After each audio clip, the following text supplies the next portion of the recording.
बिस्मिल्लाहिर्रहमानिर्रहीम। अस्सलामु अलैकुम वरहमतुल्लाहि वबरकातुहू। हाँ, अच्छी बात है चैनल की तरफ से मैं आपके लिए आज लाया हूँ बख्शिश तलब करने की दुआ, कि हम अल्लाह रब्बुल इज़्ज़त से बख्शिश तलब करने की दुआ याद करेंगे।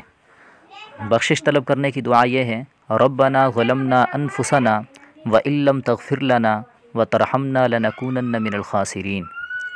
ये कुरान पाक की आयत है, सूरह आराफ आयत नंबर 23। इसका तर्जुमा है, ए हमारे रब, हमने गुनाह करके अपने आप पर बहुत जुल्म किया है, और अगर तूने हमें मुआफ़ ना किया और हम पर रहम ना किया तो हम ज़रूर खसारा पाने वालों में से हो जाएंगे।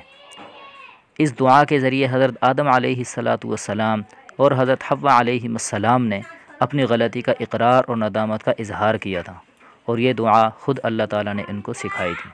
तो हम भी जितना हो सके इस दुआ का एहतमाम करें और दूसरे साथियों तक पहुँचाएँ। वीडियो को लाइक करें, सब्सक्राइब करें और